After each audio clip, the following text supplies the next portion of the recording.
Lecture du livre de Ben Sira le sage. Si tu le veux, tu peux observer les commandements.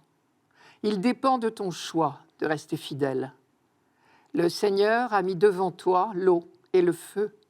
Étends la main vers ce que tu préfères. La vie et la mort sont proposées aux hommes. L'une ou l'autre leur est donnée selon leur choix. Car la sagesse du Seigneur est grande, fort est son pouvoir, et il voit tout.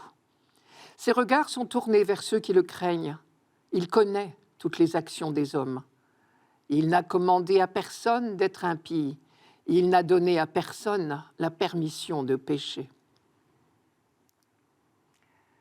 Ben Sira le sage nous propose ici une réflexion sur la liberté de l'homme. Elle tient en 3 points, me semble-t-il. Premièrement, le mal est extérieur à l'homme. Deuxièmement, l'homme est libre, libre de choisir, de faire le mal ou le bien. Troisièmement, choisir le bien, c'est aussi choisir le bonheur. Premièrement, le mal est extérieur à l'homme. Cela revient à dire que le mal ne fait pas partie de notre nature. C'est déjà une grande nouvelle. Car si le mal faisait partie de notre nature, il n'y aurait aucun espoir de salut. Nous ne pourrions jamais nous en débarrasser. C'était la conception des Babyloniens, par exemple. Au contraire, la Bible est beaucoup plus optimiste. Elle affirme que le mal est extérieur à l'homme. Dieu n'a pas fait le mal. Et ce n'est pas lui qui nous y pousse. Il n'est donc pas responsable du mal que nous commettons. Et c'est le sens du dernier verset qu'on vient d'entendre. Dieu n'a commandé à personne d'être impie. Il n'a permis à personne de pécher. Si Dieu avait fait d'Adam un être mélangé, en partie bon ou en partie mauvais, comme l'imaginaient les Babyloniens, le mal ferait partie de notre nature. Mais Dieu n'est qu'amour, et le mal lui est totalement étranger. Et le récit de la chute d'Adam et Ève au livre de la Genèse a été écrit justement pour faire comprendre que le mal est extérieur à l'homme, puisqu'il est introduit par le serpent. Et il se répand dans le monde à partir du moment où l'homme a commencé à se méfier de Dieu.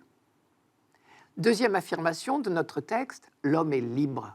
Libre de choisir le mal ou le bien. Cette certitude n'a été acquise que lentement par le peuple d'Israël. Et pourtant, là encore, la Bible est formelle. Dieu a fait l'homme libre. Pour que cette certitude se développe en Israël, il a fallu que le peuple expérimente l'action libératrice de Dieu à chaque étape de son histoire, à commencer par l'expérience de la libération d'Égypte. Toute la foi d'Israël est née de son expérience historique.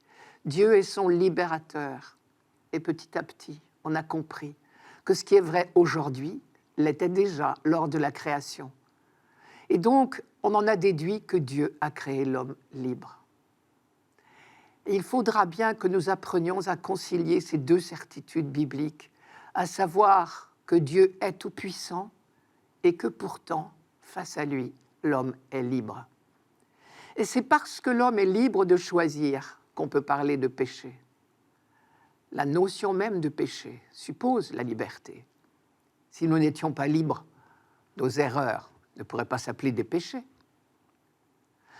Peut-être, pour pénétrer un peu dans ce mystère, faut-il nous rappeler que la toute-puissance de Dieu est celle de l'amour.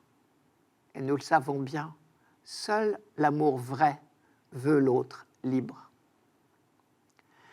Pour guider l'homme dans ses choix, Dieu lui a donné sa loi. Cela devrait donc être simple. Et le livre du Deutéronome y insiste.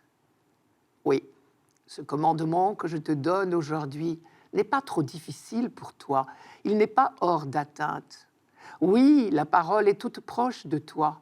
Elle est dans ta bouche et dans ton cœur pour que tu la mettes en pratique. Deutéronome chapitre 30. Troisième affirmation de Ben Sirac aujourd'hui. Choisir le bien, c'est choisir le bonheur. Je reprends le texte. La vie et la mort sont proposées aux hommes. L'une ou l'autre leur est donnée selon leur choix. Le Seigneur a mis devant toi l'eau et le feu.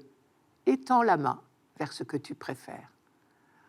Pour le dire autrement, c'est dans la fidélité à Dieu que l'homme trouve le vrai bonheur.